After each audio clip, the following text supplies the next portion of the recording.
안녕하세요. 반갑습니다. 1세대 2주택자 부동산 세금에서 살아남기 김연주 세무사입니다. 자, 이번 시간에는요. 2020년 6월 17일 발표된 부동산 대책이 양도소득세에 어떤 파급 효과를 미치고 있는지에 대해서 면밀히 살펴보도록 하겠습니다. 617 이 부동산 대책의 핵심은요. 과열 지역의 투기 수요 유입을 차단하겠다는 것이고요. 정비 사업의 규제를 정비하는 것, 그리고 특히 이 법인을 활용한 투기 수요를 건절하겠다는 것입니다. 그리고 19년 12월 16일 날 발표된 이 대책에 대해서 후속적인 조치와 공급 대책에 대해서 추진하겠다는 내용이 담겨져 있으면서 이러한 네 가지 테마를 통해서 과열 요인을 차단을 하고 결국에는 주택시장을 안정화하겠다는 그러한 뜻이 담겨져 있습니다. 자, 과열 지역의 이 투기 수요를 어떻게 유입을 차단을 할 것인가에 대한 대책은요. 조정 대상 지역을 추가로 지정하였습니다. 최근에 주택시장 상승이 계속 지속되고 있는 경기, 인천, 대전, 청주 중에서 일부 지역을 제외한 전 지역을 조정 대상 지역으로 선정을 하였습니다. 그리고 투기 과열 지구 또한 추가 지정하였는데요. 조정 대상 지역을 지정한 이후에도 과열이 계속 지속되거나 비규제 지역 중에서 과열이 심각한 지역에 해당하는 경기 10개 지역, 인천 3개 지역, 대전 4개 지역을 투기 과열 지구로 지정을 하였습니다. 이것은 2020년 6월 19일자로 지정되고요. 효력이 발생되는 것입니다. 자, 6월 19일 현재 조정 대상 지역의 현황을 살펴보시면 69개의 지역이 해당이 됩니다. 서울, 인천, 대전, 청주, 특정한 지역은 물론 빠지죠. 경기도도 전 지역이고 일부 지역은 빠집니다. 세종특별시 그리고 부산은 예전에 해제가 되어 있는 그러한 상태입니다. 그래서 주택을 매매하거나 구입을 하실 때 이 조정 대상 지역인지 여부를 반드시 꼭 확인을 하셔야 됩니다. 그리고 6월 19일 현재 투기 과열 지역은 48개입니다. 서울, 인천, 대전, 경기도, 세종특별시, 대구, 수성구인데요. 여기 또한 투기 과열 지구에 해당하는지 거기에 대한 제재가 충분히 뒤따르기 때문에 많이 생각을 하신 다음에 매매를 하시던 취득을 하셔야 될 것 같습니다. 자, 조정 대상 지역에 지정되었을 때 나타나는 효과를 한번 살펴볼까요? 다주택자인 경우에는요, 이 양도소득세가 중과가 됩니다. 그리고 양도소득세가 중과가 되면서 항상 같이 따라 나가는 것은 바로 장기보유 특별공제가 배제되고 있다는 것이고요. 2주택자인 경우는 10%, 3주택자인 경우는 20%가 중과가 됩니다. 그리고 분양권 또한 이 주택수에 포함되어서 계산되고 있다는 점 반드시 확인을 하셔야 되고요. 2주택 이상 보유한 분은 이 종부세가 추가 과세되고 있으므로 해서 0.2에서 0.8% 추가 과세되고 있다는 점도 꼭 확인하셔야겠습니다. 그리고 2주택 이상 보유한 분의 경우는 보유세 세부담, 이 상한선이 대폭 또 상향 조정되었습니다. 2주택자인 경우에 300%까지, 200%에서 300%까지 상한선이 조정이 되었다는 것도 확인하셔야 되고요. 일시적 2주택자의 종전주택 양도기간이 축소가 되었습니다. 종전에는 2년 내 양도를 하면 되었지만요. 개정으로 인해서 1년 이내 신규 주택에 전입을 해야 되고요. 또 1년 이내 양도를 하게 되었다는 그러한 효과가 나타나게 됩니다. 자, 투기 과열 지구에 지정되게 되면요.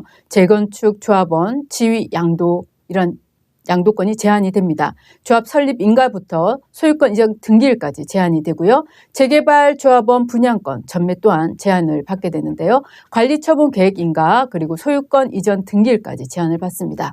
그리고 정비사업 분양 재당첨권이 5년간 제한을 받고 있다는 점도 확인하셔야겠습니다. 그리고 조정 대상 지역과 투기 과열 지역 여기 동시에 묶여 있는 경우에는요. 조금 전에 보셨던 조정 대상 지역에 해당할 때의 그 제재와 또 투기 과열 지구에 해당하는 그 제재가 모두 적용을 받기 때문에 굉장히 조심을 하셔야 되는 그러한 케이스입니다. 자, 이번 617 대책에서 더욱 까다로워진 것이 바로 주택자금 조달 계획서 그리고 지출 증빙에 대한 이 대상이 확대되었다는 것입니다. 투기 과열 지구 그리고 조정 대상 지역 내에서 3억 미만이더라도요. 이 주택 거래에 대해서는 주택 가액과 관계없이 자금 조달 계획서를 신고해야 되는 그런 의무화가 발생하였습니다. 그리고 투기과열지구 내에서 주택 거래를 할 때는요, 거래 가액과 관계없이 자금 조달 계획서를 작성할 때 반드시 첨부해야 되는 증빙 자료까지 제출을 해야 되는 그런 의무가 발생하였습니다. 이러한 제출한 증빙 자료를 확인을 해서요, 불법적인 증여, 대출 규정이 위반되었거나 어떤 의심되는 거래가 있는 경우는요, 집중적인 관리 대상으로 선정이 되면서 조사에 착수하게 됩니다. 이것은 부동산 거래 신고법 시행령 개정된 후에 즉시 시행될 것이고요. 2020년 9월쯤에 이 규정은 발의하게 될 것입니다. 자, 그리고 6.17 대책의 가장 또 큰 이슈가 이 토지 거래 허가 구역이 지정되었다는 것입니다. 주요한 이 개발 호재 지역인 잠실 마이스 개발 산업, 영동대로 복합 개발 산업 이런 부지에 많은 영향력을 주는 지역이 이제 생겨나는 것이죠. 이러한 일대를 토지 거래 허가 구역으로 지정을 하였습니다. 그래서 토지 거래 허가 대상 면적을 초과하는 어떤 토지죠. 주택인 경우는 대지 지분 면적이고요. 취득을 위해서는 이 계약을 체결하고자 할 때는 이 관할하는 구청장의 허가가 필요합니다. 그리고 허가를 받는 경우에는 일정 기간 동안 허가받은 목적대로 이용해야 될 의무가 발생하면서 특히 주거용 토지는요, 2년간 실주거용으로만 이용을 가능해야지 이렇게 허가를 받을 수가 있는 것입니다. 그래서 매매를 하거나 임대하는 경우는 허가를 받지 못한다는 점 꼭 확인을 하셔야겠고요. 이거에 대한 효력도 2020년 6월 23일부터 이 효력이 발생되고 있다는 거 꼭 명심하셔야겠습니다. 개발 호재 지역, 이렇게 과열이 우려되는 지역에 대해서요, 실거래 기획 조사가 진행되고 있습니다. 현재 국토부 그리고 감정원에서 전국의 고가주택이죠. 9억 원 이상에 대해서 상시 조사 중이지만요. 특히 개발 호재 지역인 잠실 마이스, 용산 정비창 이런 인근에는 기존에 했던 조사보다 더 강화된 고강도 실거래 기획조사에 착수되고 있습니다. 특히 잠실 마이스 그리고 영동대로 이 복합 사업의 지역이죠.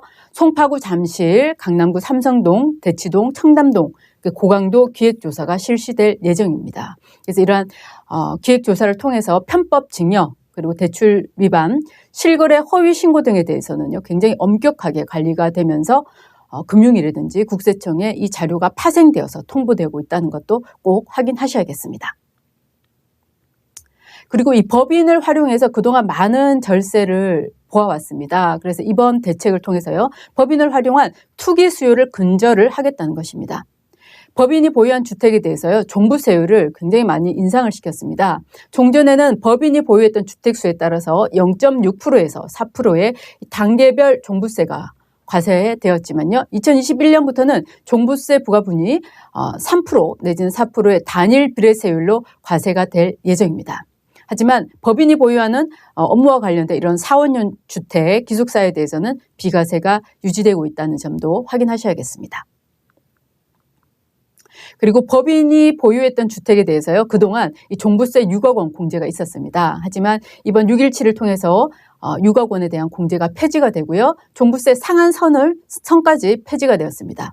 그래서 종전에는 개인이나 법인이나 종부세 과세 표준을 6억 원을 활용해서 많은 절세를 보아왔죠. 하지만 이번 규정을 통해 가지고 6억 원 공제 폐지, 종부세 상한 폐지 이루어짐으로써 보다 많은 세부담을 하게 되었다는 그런 결과를 얻을 수가 있습니다. 이것은 2021년부터 종부세 부과분부터 적용됩니다. 자, 법인의 조정 대상 지역 내 신규로 임대주택에 대해서도 종부세를 과세할 예정입니다. 현행법에서는 법인이 보유한 8년 장기 임대주택에 대해서는 종부세를 비과세했죠. 물론 일정 요건을 충족을 했어야 합니다.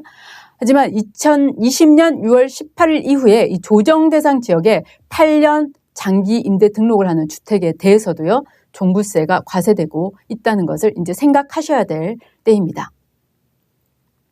그리고 법인이 보유한 주택을 양도할 때는요, 기본세율 10%가 부과가 되었는데요, 여기에 10%를 더 얹어서 과세하겠다는 것입니다. 법인이 보유한 국내 소재 주택, 별장, 비사업용 토지 매매 시에 10% 과세되었는데요. 2021년 1월 1일 이후 양도하는 분에 대해서 더 추가적인 10%를 계산을 하겠다는 것입니다. 그리고 2020년 6월 18일 이후에 조정 대상 지역에서 8년 장기 임대주택하는 주택도 10% 추가 세율을 적용한다는 것도 꼭 확인하셔야겠습니다. 그리고 추가 세율 적용은 2021년 1월 1일 이후 양도하는 분부터 적용이 되고요. 4, 5년 주택은 등은 제외되고 있다는 것도 꼭 아셔야겠습니다. 이 법인 대상으로 투기를 건절하기 위해서 또 특별조사가 진행이 됩니다. 법인이 이 주택을 취득을 할 때 주택과 관련된 자금 조달 계획서를 제출하지 않은 경우는 투기 가능성이 있는 것으로 보아서요. 특별조사를 실시하게 됩니다. 예컨대 부동산 매매업 설립 후에 6개월 내에 주택을 매수를 했다. 내지는 과밀 억제권 외에 법인을 설립한 후에 주택을 매수했다. 주택을 매수한 둘 이상의 법인 대표가 동일한 사람이다. 이런 경우는 법인세 탄류를 조사를 또 하게 됩니다. 그 외에도 20세 이하죠. 미성년자가 6억 원 이상의 주택을 매수하는 경우는 증여세를 탄류한 것은 없는지를 살펴보고요. 그리고 외지인이 6개월 내에 2회 이상 다른 도시 소재의 주택을 매수하는 경우는 양도소득세가 누락된 건 아닌지 또한 살펴보게 됩니다. 자, 지금까지 2020년 6.17 대책에 대해서 살펴보았습니다. 양도소득세에 어떤 영향을 주는지 면밀히 한번 살펴보았는데요. 이 대책을 통해서 내가 지금 돌파할 수 있는 부동산 세금의 출구 전략을 어떻게 짤 것인지 한번 고민해보는 시간 되셨으면 좋겠습니다. 1세대 2주택자 부동산 세금에서 살아남기 김연주 세무사였습니다. 감사합니다.